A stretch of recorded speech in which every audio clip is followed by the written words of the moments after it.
Les différents troubles anxieux.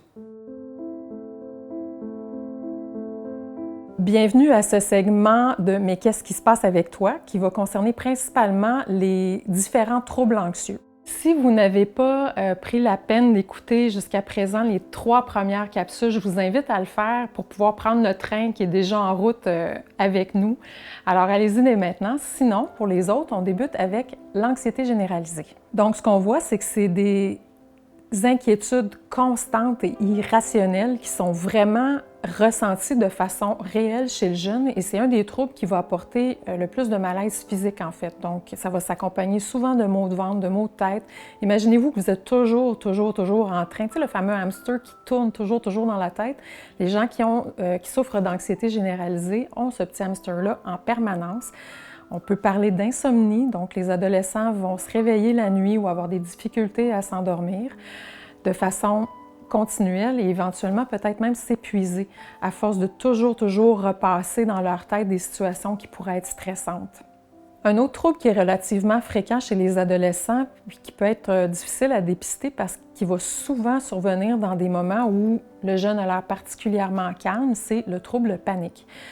En fait, c'est une série de symptômes physiques qui vont se manifester et qui vont donner carrément l'impression à la personne qui est en train de mourir. Les jeunes vont nous décrire ça, j'ai pensé que j'allais mourir. Donc, on va parler d'étourdissement, de palpitations cardiaques. Ils vont avoir une respiration haletante ou l'impression qu'ils ne sont plus capables de respirer. Ils vont avoir des sueurs. Donc, c'est vraiment physiquement quelque chose qui est très oppressant et qui, en soi, fait peur.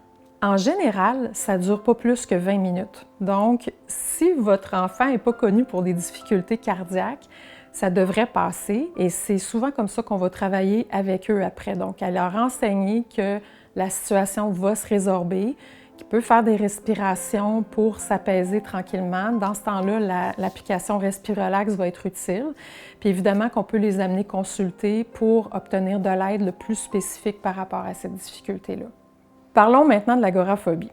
L'agoraphobie, dans la croyance populaire, c'est la peur des foules. En réalité, l'agoraphobie, c'est la peur de se retrouver dans un lieu dont on ne pourra pas se sauver ou se mettre en sécurité s'il nous arrivait quelque chose.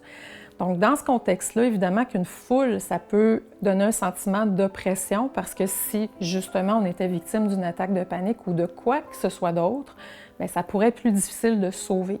C'est un peu pour ça aussi que les gens, parfois, vont avoir plus peur dans les ascenseurs parce que c'est un lieu qui est clos, donc qui pourrait donner l'impression qu'on ne pourra pas aller chercher de l'aide si on en a besoin.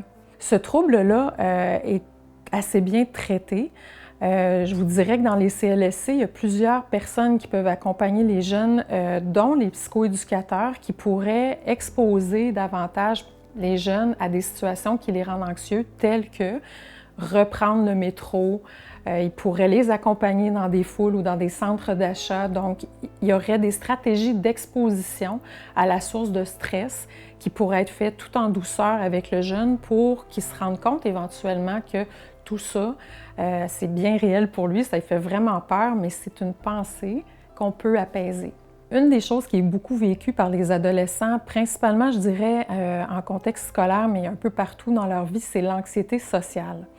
L'anxiété sociale, au fond, c'est la peur du jugement des autres. Si je vous schématise ça là, de façon très concentrée, les jeunes vont nous dire beaucoup j'ai peur que les autres rient de moi, j'ai peur de ne pas être adéquat, je me demande tout le temps si je suis habillée comme il faut, si je suis à la hauteur. Jusqu'à un certain point, c'est normal. Les adolescents se posent tous à plus ou moins grande échelle cette question-là, mais encore une fois, est-ce que ça va altérer le fonctionnement du jeune?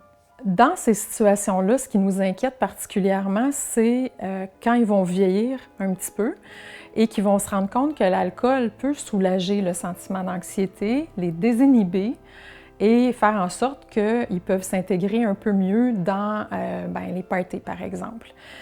Le danger, évidemment, c'est qu'ils deviennent un peu trop accrochés à ce moyen-là plutôt que de développer leur stratégie adaptative à ces contextes-là, à travailler sur leur estime de soi qui ferait qu'ils seraient capables de sentir qu'ils sont à la hauteur, bien, ils vont se fier peut-être parfois sur les drogues ou sur l'alcool pour faire le travail. Et dans ce temps-là, bien, on se retrouve avec deux problèmes. On a un problème d'anxiété sociale et un problème de consommation. Donc ça, c'est une des choses à monitorer, en fait, à essayer de voir auprès des jeunes s'ils ont eu recours à cette stratégie-là pour essayer de s'apaiser. Un trouble qui est un petit peu plus rare, mais qui est quand même, qui fait partie des difficultés d'anxiété qu'un jeune pourrait rencontrer, c'est le trouble obsessif-compulsif. En fait, les jeunes qui vivent ça vont se retrouver avec des pensées, ça le dit, obsédantes, récurrentes dans leur cerveau, qui vont prendre beaucoup de place. Parfois aussi, ils vont avoir des craintes d'être impulsifs par rapport à certaines actions. Par exemple, de commettre des vols, par exemple, de faire mal à quelqu'un, par exemple, de se faire mal à eux-mêmes. Et ce qui va venir apaiser cette idée obsédante-là, ça va être de faire des rituels, en fait, donc une compulsion qui va venir apaiser le stress. Puis là, les compulsions peuvent être vraiment très variées. Il y en a qui vont avoir des rituels de lavage, de frottage de tout ce qu'ils vont trouver parce qu'ils vont avoir peur des germes, des bactéries, des virus. Il y en a qui vont avoir des rituels peut-être plus religieux. Il y a quelqu'un qui me racontait qu'elle se signait de la croix chaque fois qu'elle passait devant une église parce qu'elle avait l'impression que le mal n'allait pas s'abattre sur sa famille, mais c'était très répétitif. Ça peut être des rituels d'endormissement. Il y a toutes sortes de rituels qui peuvent se mettre en place. Puis certains de ces rituels-là vont prendre des heures dans une journée parce qu'ils vont établir un ordre dans lequel ils font les choses.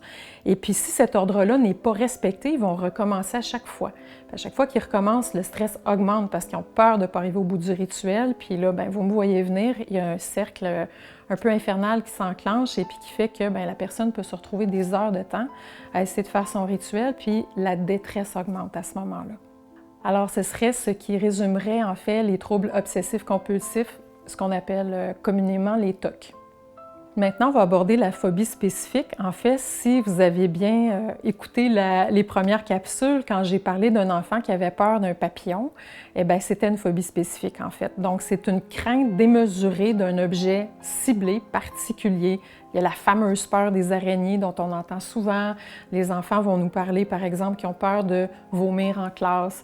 Donc, il y a quelque chose qui est ciblé sur un objet particulier de façon démesurée qui va faire en sorte que le fonctionnement de l'enfant va être altéré. Au fond, ce qu'on veut faire dans ces situations-là, c'est, comme je le mentionnais, de ne pas dénigrer la personne par rapport à sa crainte. Chez les adultes, puis même chez les enfants, on va voir aussi, par exemple, la peur de prendre un avion. On ne va pas se mettre à mettre de la pression à quelqu'un qui a peur en avion. On va essayer de le rassurer, de l'apaiser, de l'amener à respirer et surtout de l'encourager à aller chercher de l'aide pour faire face à cette difficulté-là éventuellement, puis de se rappeler, dans tous les cas, que c'est une situation qui est temporaire et qui se soigne. Alors voilà, c'est ce qui fait le tour des principaux troubles anxieux. Maintenant, quand est-ce qu'on consulte? Bien, je vous dirais que de façon générale, plus l'intervention est précoce, plus le trouble va se résorber rapidement et de façon durable. Donc, on va acquérir des stratégies de gestion, dans ce cas-ci de l'anxiété, plus saines pour soi et qui vont durer à long terme. Pour les parents, en fait, je vous dirais de consulter quand vous avez tenté d'apaiser votre enfant, que vous avez... Il y a souvent des parents qui vont nous dire « j'ai acheté des livres là-dessus » parce qu'en effet, il y a toute une littérature qui existe là-dessus, qui est adaptée pour les adolescents et pour les enfants. On l'a regardé ensemble, on a essayé de faire des choses, mais ça ne fonctionne pas. Même, ça commence à se détériorer. Ses notes à l'école ont commencé à baisser, dort moins bien. Donc, tous les facteurs dont je vous parlais dans la deuxième capsule, en fait, sont présents. Et puis, on ne veut pas que ça se détériore. Donc, à ce moment-là, ça va être une bonne idée de prendre le téléphone et puis de nous rejoindre au CLSC. Une chose qu'on va garder en tête aussi quand on va téléphoner au CLSC, c'est que les services sont multidisciplinaires. Ça, ce que ça veut dire, c'est qu'il y a des services qui sont adaptés pour les parents, qui sont adaptés pour les familles, en lien avec les difficultés de l'enfant.